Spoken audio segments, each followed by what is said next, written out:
संवैधानिक एवं लोकतांत्रिक भारत के निर्माता महामानव डॉक्टर बाबा साहेब अम्बेडकर जयंती की समस्त देशवासियों को हार्दिक मंगल कामनाएं। भारतीय संविधान के जनक, बौद्धिस्ट, विश्व रत्न, दुनिया के महानतम अर्थशास्त्री, नारी की मुक्तिदाता, महान समाज सुधारक परम पूज्य बाबा साहब डॉक्टर भीमराव अम्बेडकर जी की 134वीं जयंती पर 2 दिवसीय बुद्ध मेला और अम्बेडकर जयंती समारोह का शुभारंभ हुआ। विशाल अम्बेडकर नगर विकास समिति टॉस यमुना योजना फेज 1 व 2 के तत्वावधान में आयोजित किया।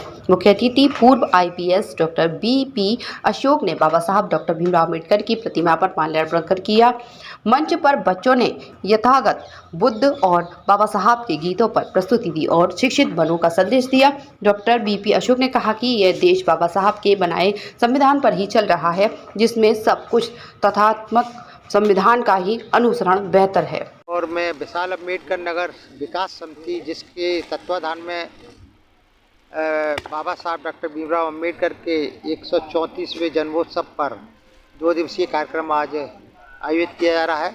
बाबा साहब डॉक्टर भीमराव अम्बेडकर का जन्मदिन पूरे विश्व में बहुत ही हर्षोल्लास के साथ मनाया जाता है। वही अकेले ऐसे विद्वान हैं जिनका जन्मदिन इतने बड़े पैमाने पर पूरे विश्व में मनाया जाता है। इसका मुख्य कारण यह है कि बाबा साहब ने अपने ज्ञान के बल पर, अपने ज्ञान से पूरे देश को प्रकाशित किया और पूरा विश्व उनके ज्ञान को महत्व देता है। उनके ज्ञान की वजह से लाभान्वित हो रहा है। तो कृतज्ञ विश्व जो है उनकी जयंती के अवसर पर ये कार्यक्रम आयोजित करता है। हमारा ये कार्यक्रम विगत 20 साल से हम लोग इसी अम्बेडकर पार्क में आयोजित करते आ रहे हैं।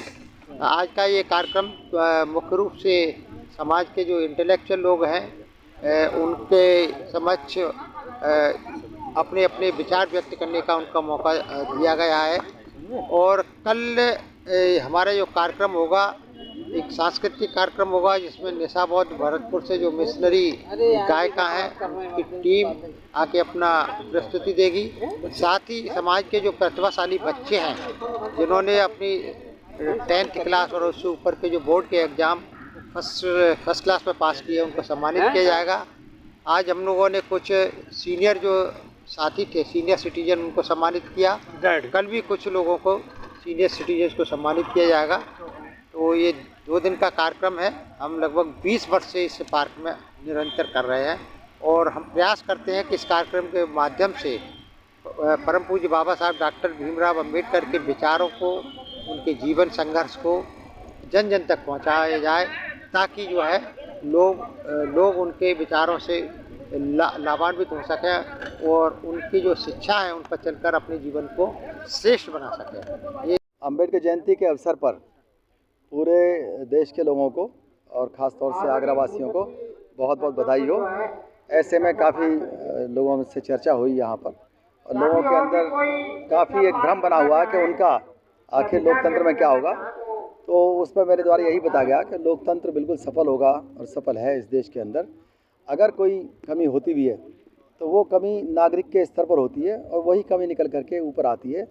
जो प्रतिनिधि होते हैं, अगर वो नागरिक की या वोटर की बात नहीं करते तो निश्चित रूप से ऐसे प्रतिनिधियों को बदलने का जो जिम्मेदारी है वो वोटर की है, नागरिक की है। और नागरिक को पूरी दुनिया के इतिहास से सबक लेना चाहिए। उसके पास बहुत बड़ी ताकत है, वोट की, टिकट की और मैनिफेस्टो की। और आर्टिकल 326 जो ताकत देता है उसका इस्तेमाल करेंगे सही तो निश्चित रूप से लोकतंत्र को कोई खतरा नहीं होगा। बहुत बहुत धन्यवाद।